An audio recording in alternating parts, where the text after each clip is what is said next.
మన మనసు ఎంత మంచిది అంటే తెలుగు వాళ్ళ ఐక్యత, తెలుగు వాళ్ళ మనసు. నేను మొన్న కొండగట్టు ఆంజనేయ స్వామి నాకు అపారమైన నమ్మకం. తెలంగాణలో ఉన్న కరీంనగర్ కొండగట్టు ఆంజనేయ స్వామి మీద ఆయన నాకు పునర్జన్మనిచ్చిన వ్యక్తి. ఆయనకి అక్కడ దర్శనానికి వెళ్తే వారు అడిగింది, నాకు అక్కడ ఉన్న భక్తులు కానీ ఆలయ నిర్వాహకులు అందరూ అడిగింది, ఆంజనేయ స్వామి ఆలయంలో భక్తుల సౌకర్యార్థం 2000 మందికి సరిపడా దీక్ష విరమణ మండపం కావాలి.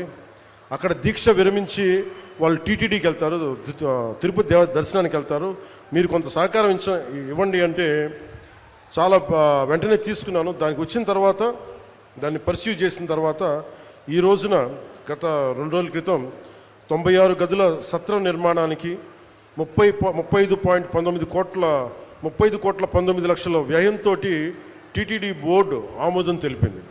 దీనికి గౌరవ ముఖ్యమంత్రి శ్రీ నారా చంద్రబాబు నాయుడు గారికి, TTD chairman Shri BR Naidu గారికి, పాలక మండలి సభ్యులకి, అధికారులకి, అలాగే TTD executive officer Shri Anil Kumar Singhal గారికి, అడిషనల్ ఈవో శ్రీ వెంకయ్య చౌదరి గారికి, joint executive officer Shri Veerabrahmam గారికి, అలాగే ప్రతి ఈ ప్రాసెస్లో ఉన్న నిలబడిన టీటీడీ బోర్డు సభ్యులందరికీ, ప్రతి ఒక్కరికి, పాలనా మండలందరికీ పేరు పేరున నా మనస్ఫూర్తిగా నా హృదయపూర్వక ధన్యవాదాలు తెలియజేసుకున్నాను.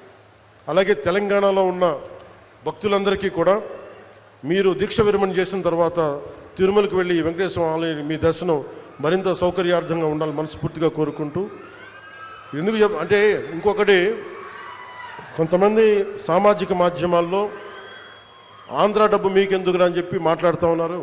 అది చాలా తప్పది. హైందవ ధర్మం ఎక్కడున్నా, భారతదేశం ఎక్కడున్నా, అది ఆంధ్ర ఇలా ప్రాంతీయతలు పట్టుకురాకండి. హైందవ ధర్మం ఎక్కడున్నా హైందవ ధర్మాన్ని కాపాడుకుంటుంది.